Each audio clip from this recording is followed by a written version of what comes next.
Vamos a retomar el tema de la migración porque pues, recuerde que Florida está aplicando la ley anti-inmigrante. Varios migrantes se sienten preocupados ante este tema y bueno, nosotros también. Por eso le hablamos a nuestro experto en la relación México-Estados Unidos, Enrique Perret. ¿Cómo estás? Qué gusto saludarte allá en Washington. Hola Magda, buenas noches.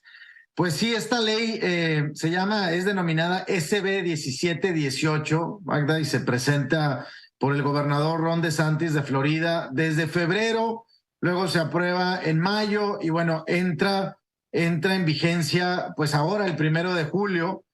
Hoy lunes pues fue el primer día hábil, digamos, ya con esta ley, y hay muchos factores, muchos elementos, Magda, que involucran pues la implementación de una ley como esta. De entrada, hay mucha incertidumbre de los migrantes que ya están ahí.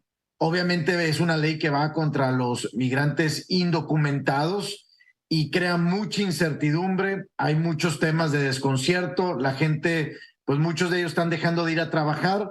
Esta ley contempla sanciones, penalizaciones, no solamente para el migrante indocumentado, sino para todos aquellos que puedan ocultar o transportar o albergar alguno de estos. Son sanciones incluso penales, de cárcel, sanciones económicas que van desde los $5,000 hacia arriba. Entonces, toda esa incertidumbre en un estado en donde hay mucho inmigrante, en donde hay muchas industrias que dependen de los migrantes, industrias de servicios, industrias de construcción, industria agrícola. Entonces, pues se ha generado mucho. Es bien importante la información, Magda, tanto de los familiares. Nosotros en México, pues hay muchas familias que tienen migrantes en los Estados Unidos. Parece que es un momento en donde debe haber mucha información.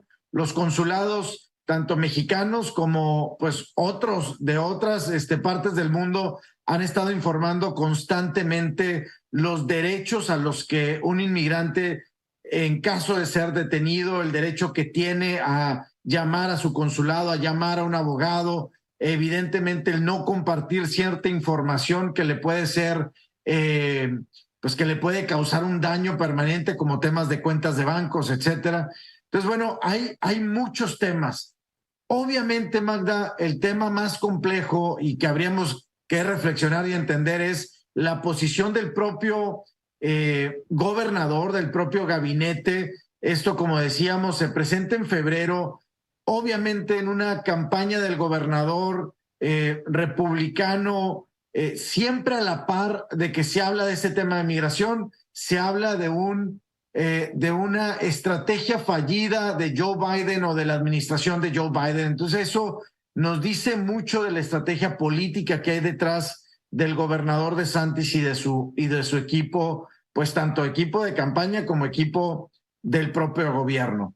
¿Qué hacer? Pues obviamente, mira, por ejemplo, hay un tema de todas aquellas empresas que tengan más de 25 empleados, definitivamente, y contratan a un migrante indocumentado y llega a haber una redada, etcétera, definitivamente va a haber sanciones y va a haber pues temas en contra de la empresa, pero es bien difícil en estos momentos para los migrantes. Por eso información, Magda.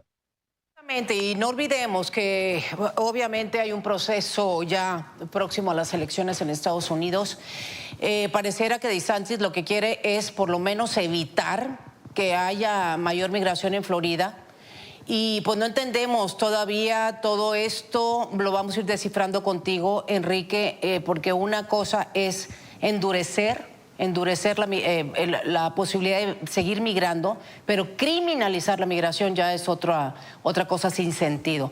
Enrique, yo te agradezco mucho, lamentablemente se me fue el tiempo, pero nos interesa mucho en este espacio el tema, así que lo seguiremos desmenuzando junto a ti y contigo y a través de tu opinión. Te agradezco muchísimo, Enrique Perret, como siempre. Y un saludo hasta Washington. Al contrario, ustedes, un saludo, Magda. Gracias, buenas tardes.